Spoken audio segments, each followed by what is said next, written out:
All right, welcome back to the Red Corner. We have volume 2 of Bullpen Diaries. Boys, let's jump right on into the diary entry here. Dear Diary, since I last wrote to you, Carlos Hernandez has been DFA'd, joining Jose Ruiz. The Jordan Romano roller coaster has continued. Matt Strahm blew his fourth save, and Tanner Banks may be settling in with Kerkering as doing pretty good. And we welcome back Michael Mercado. Oh, and Joe Ross got rocked. Boys, another edition of Bullpen Diaries. Bones, would you like to kick it off here? Yeah, so as we said before, like the Phillies recognize their problems, and you said how Hernandez got DFA'd, Jose Ruiz was DFA'd when we did the diary last week, and they're just cutting the fat. And Hernandez was a big part of that, right? He was pretty fat. Um, but overall, the bullpen has been pitching better over since the beginning of the year. I got some numbers here provided by Phillies tailgate Twitter. Okay. Um, Good page. so April their ERA was 5.03. They give up 13 homers that month, right? Mm-hmm. May 4.31, 12 homers that month. See the trend? They're going down. So far in June, 3.93, only 5 homers given up. We're halfway through the month. That should average about out. Yeah. But the big thing, the ERA is coming down. As you said, some of them are starting to get into their find their role. Mm-hmm. Tanner Banks is one of them. Orion Kerkering, another one, Mm-hmm. pitching better. He gets thrown into some situations. We talked about has he never not given up an inherited runner? I know. But it sucks. Like he's just in that situation. He's got to get better at it, and the only way to get better at things is pitching in them situations. And hopefully, um, he gets better at that. Romano, he's hit or miss, depending on the week. That's for But sure. overall, the bullpen is getting better, and the Phillies recognize their weak links, and they got rid of them, and they're trying to figure out who to plug in. Right. Totally with you. We see that we keep going to the in-house adjustments, like Bones was saying, and I'm sitting here. I think one of the part of the in-house adjustments we're going to need is part of the defense, and it's funny because I have a diary entry here from it says June 11th, 2025. Phillies bullpen entry. It says, "Help us, help you." Dear defense, we're not asking for miracles. We're asking for basic baseball because right now, coming out of the pen feels like running into a burning building with a squirt gun. You guys see me? Good. Let's keep it real. Nikki C, we know we love your bat when it shows up, but when the outfield ain't a place for you to take a smoke break and not be able to hit a relay throw. Brandon Marsh, you're out there and you're dressed like it's Mardi Gras. Don't ever, ever, ever give up on these fly balls.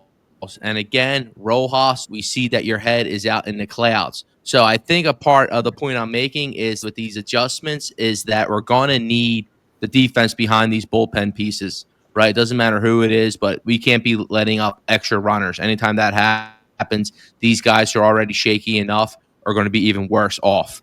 So whether it be Lazard, Mercado, Hernandez, who's not here anymore, Ruiz, Joe Ross, no matter who it is, we got to make Right. sure the defense right now is A plus behind them because there's really no wiggle room for these guys. You know, they're not established, known gas throwers. So that's why I think the bullpen is talking to the defense there when they come in.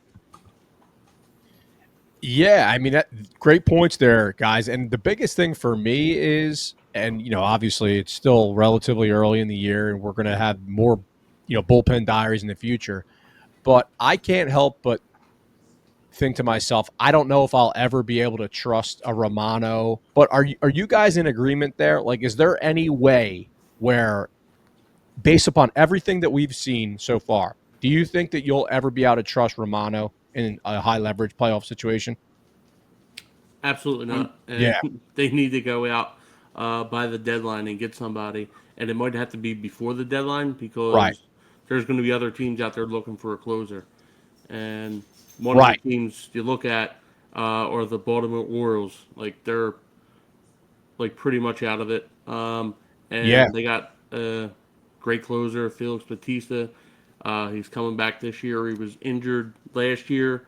Prior to that, he was probably the best closer in baseball the year right. before, and he's pitching well this year, and he's controllable for another 2 years after this year.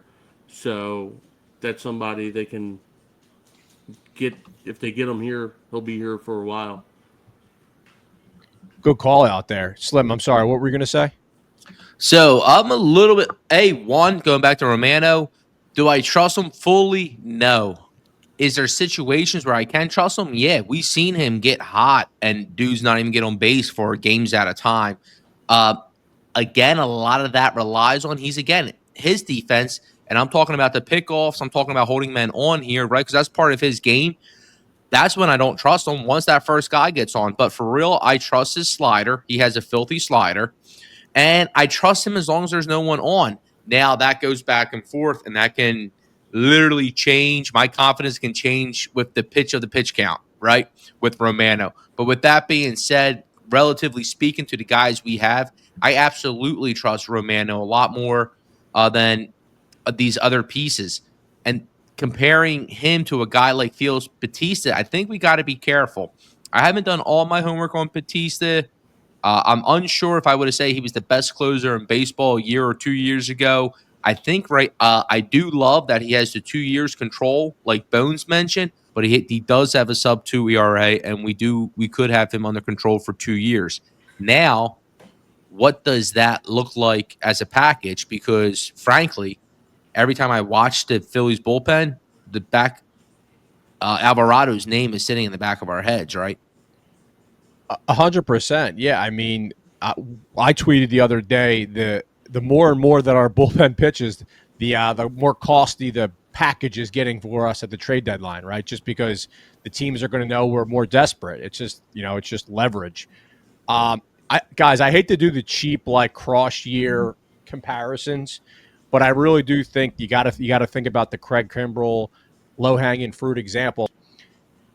We were kind of falling into the definition of insanity situation, right? We got into September. He would have a good appearance here and then. They're like, oh, maybe he's going to get it together. And then the consistency was not there. And that's where I'm at with Romano. But it's the situation where Romano can put together 2-3 good ones and then he strings together 2 bad ones. That's not good enough for a guy closing, right? No. That's kind of that's where I'm at on that one. Another piece, like Romano, he needs to like get his thing shit together. Yeah. But Tanner Banks is like key because Matt Strahm's struggling right now, so that leaves one lefty in the Good call. bullpen, other than Strahm, and that's going to be Banks. So um, I wouldn't be surprised if a DL stint is coming soon for Strahm, Yeah.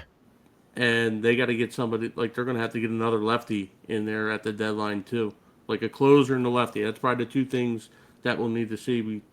What we set the over under at 1.5. 1.5. So I would go with a lefty and a closer by the deadline for the Phillies. That would be like the wish list. For Yeah. I'm loving that over. And you guys know I'm loving Tanner Banks. Recently, we saw him. Last time we were talking, I didn't like the situation he was put in, but he did well in that outing. And then he actually came back, I think, the very next day. So we saw him twice in the Cubs series. And I think that's notable because the Cubs have a professional lineup.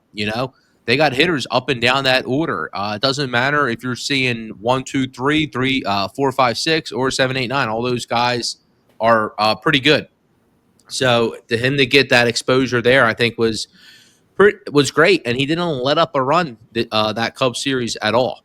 So yeah, great job by him. He just has to keep producing when he's called upon, and now potentially with Strahm's lingering injuries, he's going to have a real opportunity, and maybe Banks can, if he can really, really succeed in this role. I think he's a heady guy. I think he's smart. I think he has tenacity, and then maybe he can be a setup guy, a reliable setup guy. We've been waiting for Kerkering to be, right? Because that's the other third name we have to talk about, because with these injuries going down, he's probably still in our big three, big four relievers who are active, right? So where are you guys at with Kerkering? He's the next guy.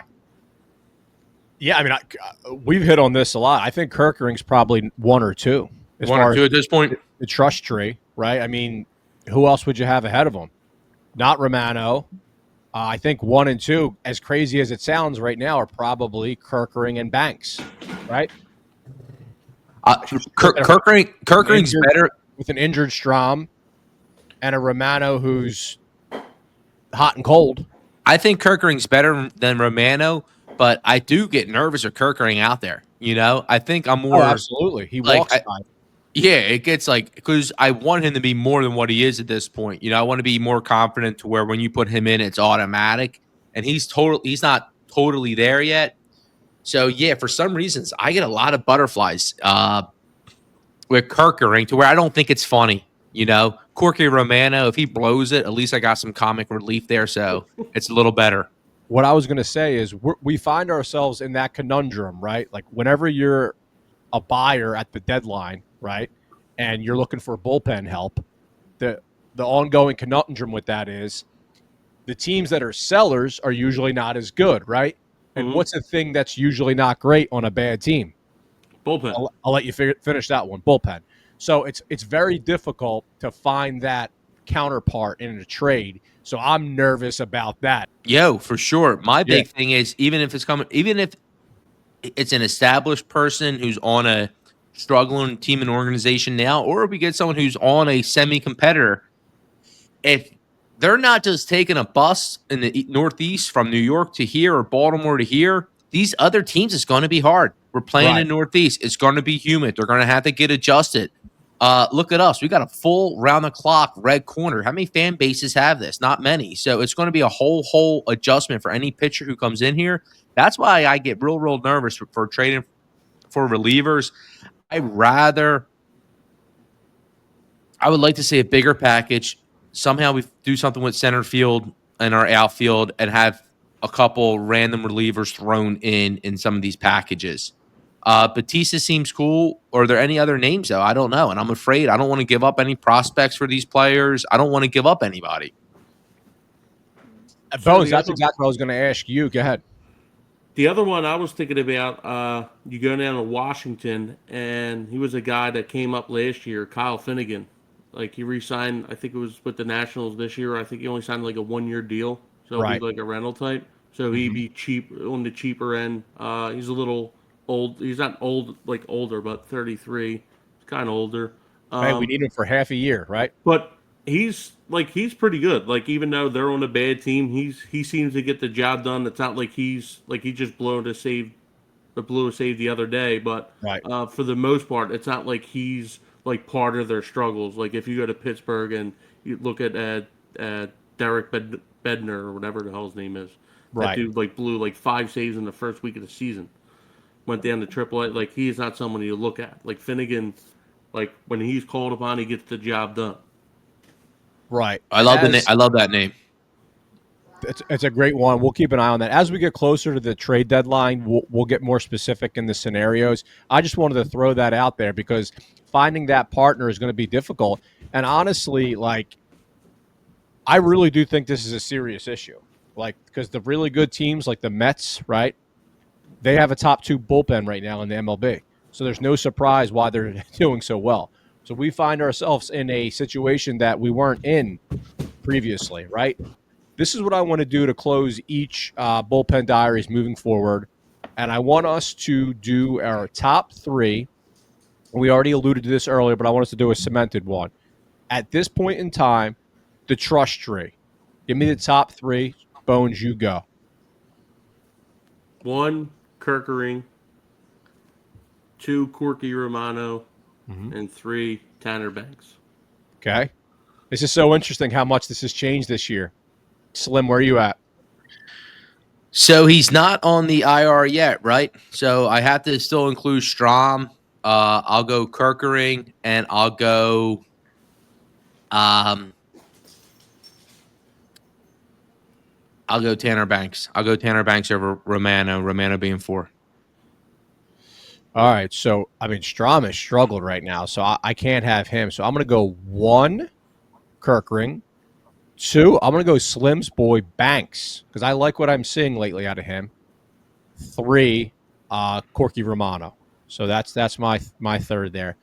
All right, boys. This was another edition of Bullpen Diaries. And stay tuned for future ones. Guys, if you're still here, hit that subscribe button, jump over to our other socials, and we will see you soon. Go Phils.